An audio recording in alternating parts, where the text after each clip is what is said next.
Hello and welcome to the program Hope Alive on Procyon Radio and Television. I am Sarah Agbon. Hope Alive is a program designed for persons with disability. The program gives a voice to the voiceless disability community, their struggles, challenges, and their successes. This program airs twice a week. It airs Mondays at 1 p.m. and Fridays at 1 p.m. Today on the program, we'll be looking at a brief biography of my guest in the house.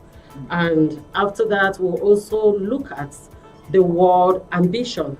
Ambition with the persons with disability. So today with me in the studio, I have Garba Abdullahi, State Secretary of Joint National Association with Persons with Disability, Kaduna Chapter. Garba, you're welcome. Thank you. Garba, first of all, we want to know who Garba is.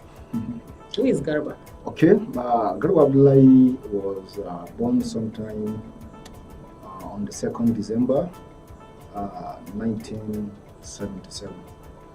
I was born normal. According to what my parents told me,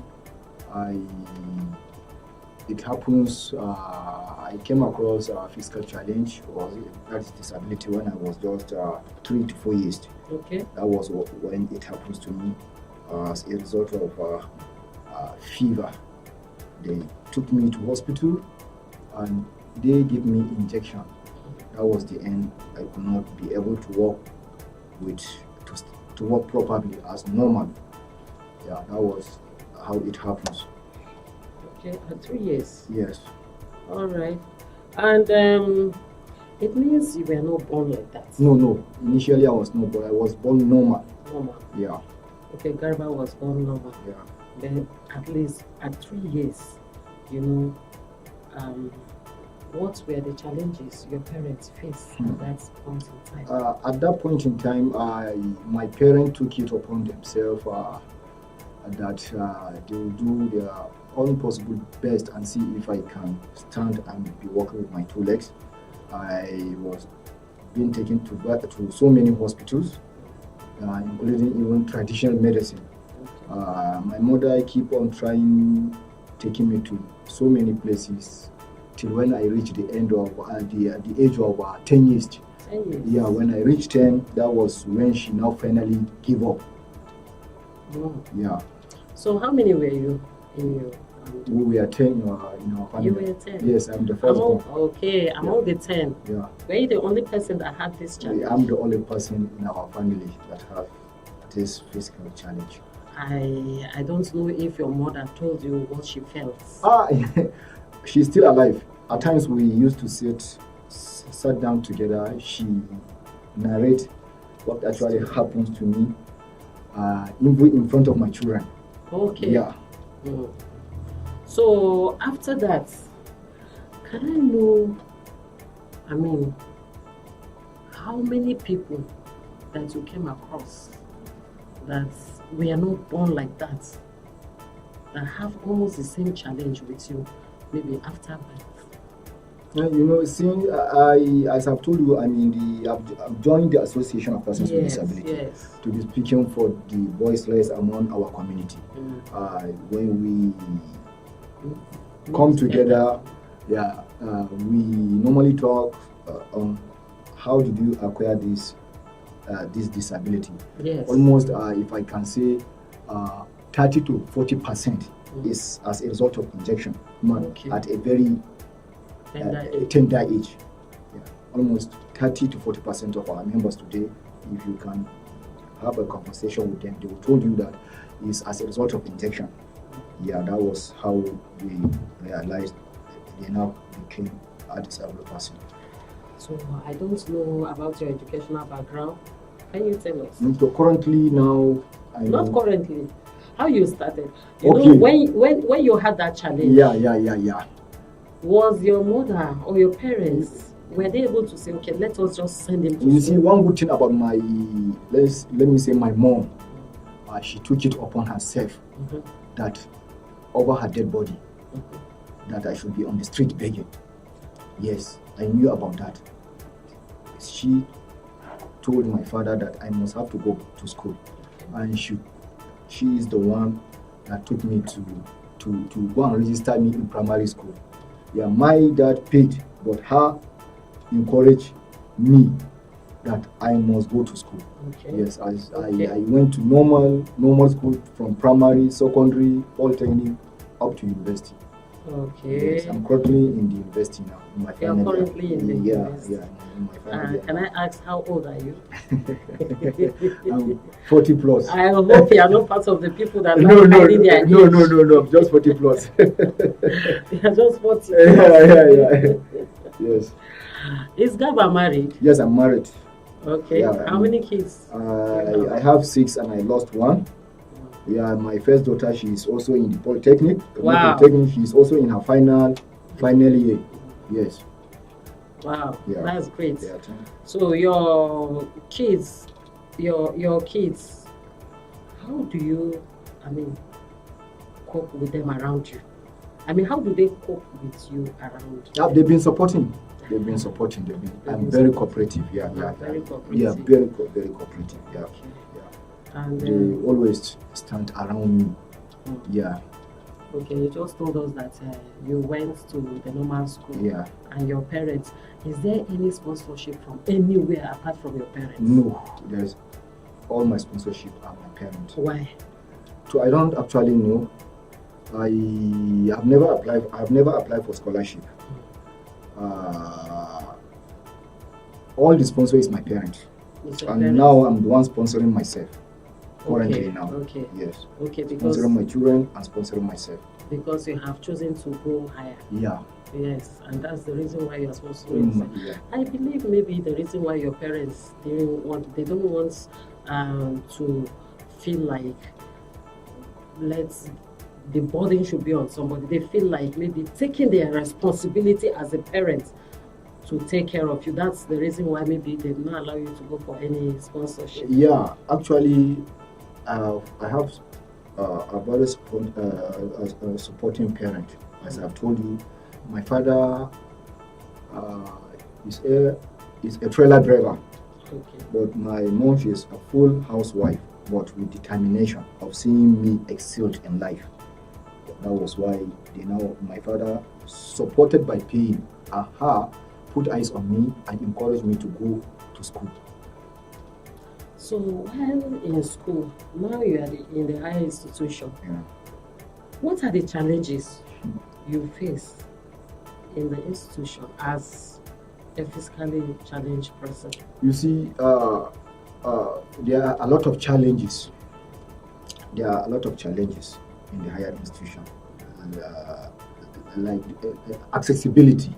Okay. Accessibility is one of the major challenge that is hindering persons with disability from moving forward. If he is not determined, one has to drop, because at times we have to clap up to like 4-story building to attend your lecture. Even me in Castle here, I climbed almost four-story building to go and attend lecture and come. You climb, then when you close, you come down again.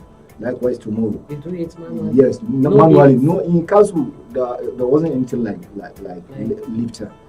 Yes, you see, and within the environment, within the surrounding again, there are places that even if you have tricycle, you cannot drive your tricycle to classes because of the structural again there. You see, you have to keep your tricycle and be scrolling down to lectures hall again. You see, that is also a challenge. That if not because of determination, someone will not copy it. Even if you can't say you will not go, you must have to, because the lecturer too, the academician, they are not, we were not put into consideration. Since if we have, let's ask him to stay there so that we go and meet him. No, you must have to follow them. You see, so because of the ambition, there is no how you can do. I have to. Oh, that's good. And I believe that the government has just passed a bill for the persons with disability Yeah. to be able to have access in some buildings? Yeah. How far have they gone? You see, in that bill, we are the one that have been struggling for that bill for the past almost 10 years.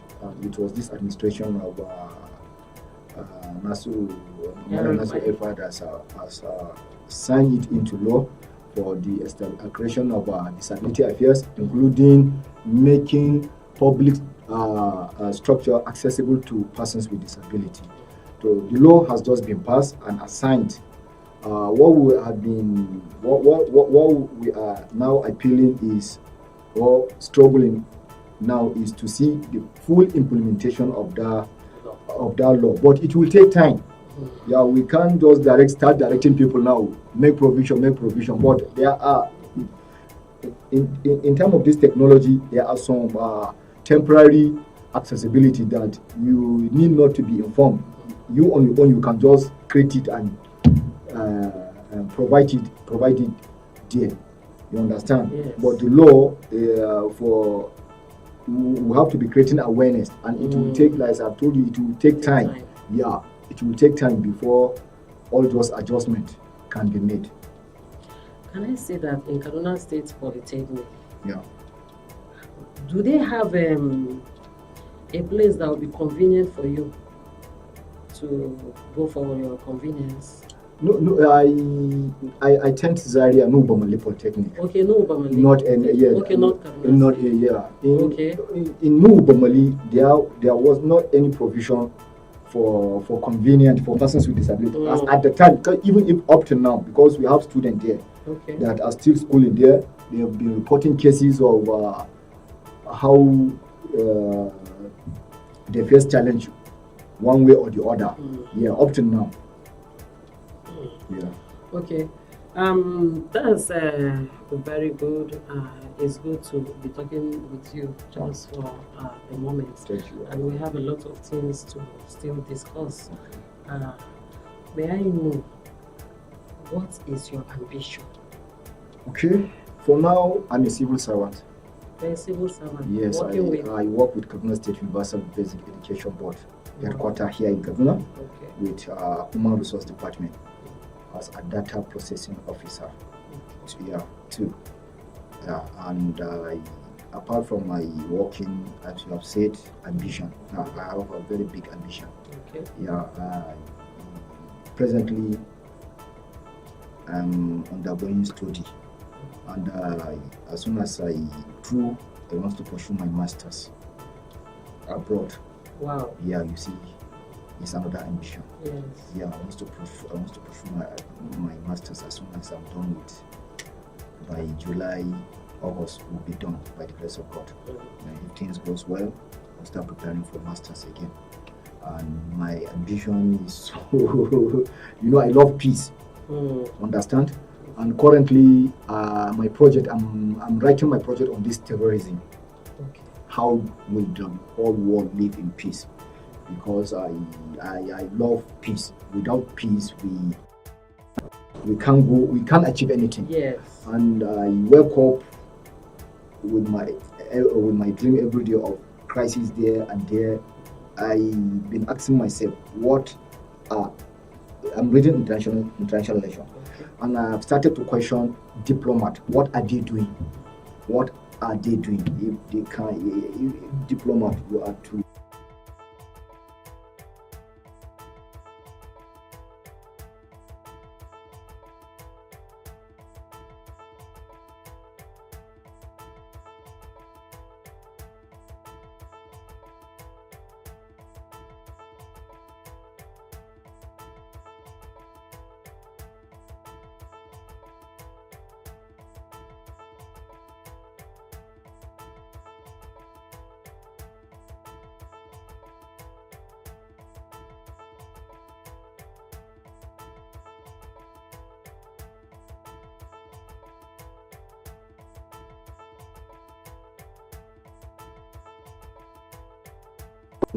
Is one of my dreams. That was why I'm reading international relations, and I want to go high. Yes, I want to go high. My research, I've told you, I've started researching. Yes. What is terrorism? What did they want? if they give them, will they withdraw and let us just come and live in peace? You understand? Yeah. I want to go high. That's why I want to work with this embassy, diplomat, most especially in the area of security, peace. That is my ambition. Great ambition. Yeah. Very interesting ambition. Yeah. Is there any challenge you're facing about your ambition? Is there anything that ever told you that this thing, I'm not sure it will come to pass? And my ambition for now, I've told you, I pay for my school fees. The challenge, my biggest challenge now is how will I continue to sponsor myself? You understand? Yes, that's my. Apart from that, I think I don't have any challenge here. From the structural, the environmental, I've taken that upon myself. That I will still be doing the. Because when I just go back, I'm disabled, I cannot go there too. I'm going nowhere. But still, I want to still be proven there is that ability in disability. Yeah, that is what is keeping me going up till today. Ability in disability. I believe in that. Yes, I never see myself as disabled, except if I'm crawling down. Yes, I have right. I came with it now.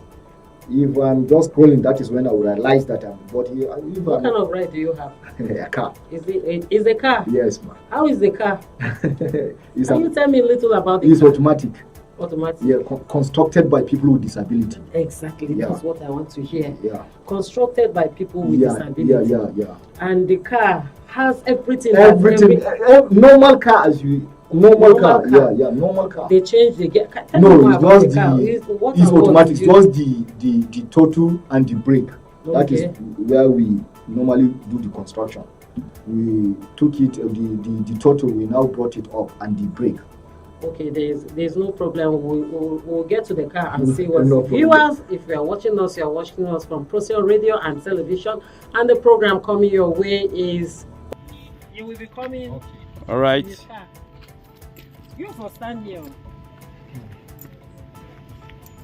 You see, this is the construction I'm telling you. Okay. This is our local construction. Okay. This is the throttle and this is the brake. Okay. Well, if it is foreign, it will cost us almost. For now, it's almost 300,000 to 500,000.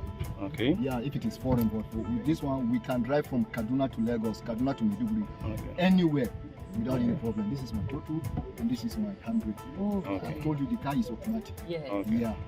In Kano, our members in Kano do also construct manual again. Okay. Yes, they also construct manual because they are into this taxi driving. In Kano, yes, they do construct manual, but we here in Kaduna for now, we only base our construction on automatic.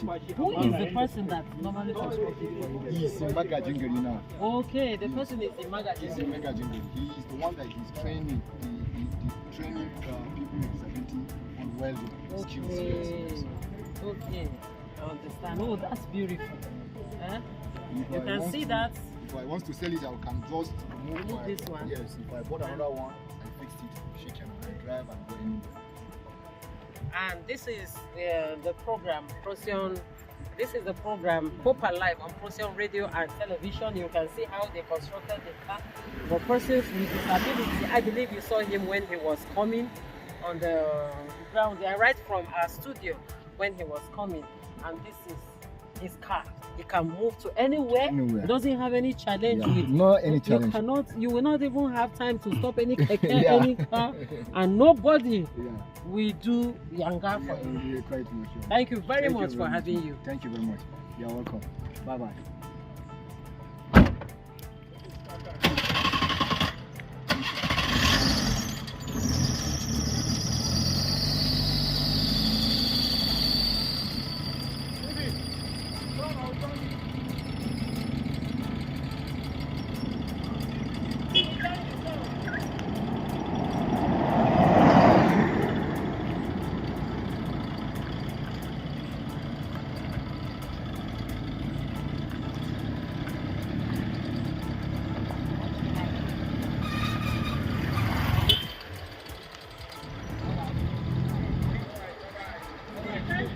will show you his car. Even in the office, my superior doesn't spear me as they never look at me as disabled. They give me responsibility, and I discharge according to the best of my ability.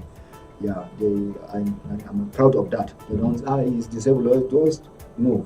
They assign responsibility, even if it is outside Kaduna. They assign me to go, and I do it, and I come back. Yes, somebody and I love like them. you does not want anybody to pity. No, I don't want pity. Just give me the task, direct me. I will do it. How about your wife? She's normal. Yeah. That's great. She is normal. I would like to meet her. Yeah, no problem. Yeah. His wife is normal. Yeah, you can hear that. Yeah, she's normal. Because she believes in you, and she believes there's ability in disability. She doesn't see you as somebody that is physically. You see, one problem with people with disability when it comes to marriage, we normally face a lot of challenge. That is why I keep on praying to my mom. She's still alive. That only God will bless her. She once, before I got married, she told me that that over her dead body again for me to marry a disabled person like me. Why? She has been questioning herself. Who will cook food for me? Who will take water to bathroom for me? Despite the fact I have brothers, but she said she never rely on my brothers because most of them will be on their own. Yes. That was why she said, no, I must marry an able lady. And after like 2 to 3 trials, I tried the first, she rejected. I tried the second, the third one, the fourth one. She never saw me. My mother just she's in the village and called me that I should come. Look, another lady say she's ready. I said, Mom, don't treat you. I'm afraid. I should just come. Wallahi, I now went to village. As I went to village, I went to their house. Her father asked her, did you love him? She said, yes. Why? It's not him that created him. It's God that created him. I love him. She cannot.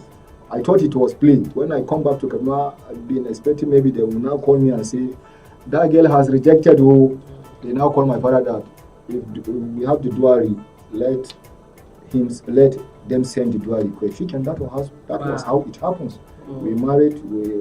God blessed me with 6, as I told you, and I lost 1. I have 1 boy and 5 girls. Wow, yeah. That's great. Yeah. That's great. And what advice will they give to those parents that are just starting with, children, disabled children, I would say. Those parents that just have little children coming up as disabled children, what advice will you give them? Like some of them will like give up and say, no, this child cannot mix up with other people. The child will not be able to do this. The child will not be able to do that. What advice will you give such parents? Because I believe your mother really stood for you and your father stood for you. Yeah. So, in this situation, what will you tell somebody that is just coming up and he finds his child in that kind of condition? You see, that was one of the greatest challenges we are facing in Jonah, trying to enlighten the general public, including parents of persons with disability. We've been trying to enlighten them. Now, with this signing of the law, an enabled environment has already been created, established. They see it now. There are free schools in Kaduna State for persons with. There are free schools now from primary to secondary school, including tertiary. That persons with disability is now free, and government are doing a lot in area of trying to see they provide employment opportunity for persons with disability. Kuma, at times when somebody has a child with disability, they normally hide that child, or they will took him to the street and find a place for him that he should sit there and be begging. So that notion now has started going now. They've started seeing the ability in persons with disability now. They've been seeing us in so many aspects of life. There is change in that aspect. They have started taking their children into school. Except now it's from the community now. The challenge from the community. The community, I've told you, in the community, at times there are some that up to now they are still looking down on persons with disability. We have those who were trained on different skills. Up to now, they find it difficult to sell their product because some people sees their product as they sees this the disabled themselves. Okay. Yeah, there's this challenge again that people don't normally patronize product of persons with disability. But we've been talking, creating awareness, but up to now it's still moving very slowly in terms of doing businesses, because we have a lot of our member who wants to be like Dangote or $2. When you interview them, they want to be like Dangote. So you see, but if the community did not support them, no matter what you intend to be, you can't, you go nowhere. But when you start patronizing, supporting, encouraging, the sky is our limit. Yes. Yes. So apart from your job, what else are you doing? Do you have any business aside? You see, I love farming. Okay. And I have planning for, but I've not started it. I do normally just small in the village, small. But I love also, I want to own a very big farm. You understand? I love farming, but what kind of farm? Poultry farm? No. Normal? No, just normal farming, yes. Okay. Yeah, I want to go into vegetable, cabbage, because I love, yes, I want to go into the aspect of business, farming. When I come back from during weekend, I can just go to my farm and do my farming activities. Yes. Okay. Yes. When in school, I didn't tell you. I also joined the student union government. I didn't limit myself. I participate in so many aspects of activities. Yeah. So now we talk about the community. Yeah. Not supporting. Yeah. Not fully supporting persons with disability. Persons with disability. Yeah. And then the community not even patronizing them. Yes. Yeah. Their products. Yeah. What will you tell the community about your products? You see, initially... Do you think your products is good enough for them to patronize?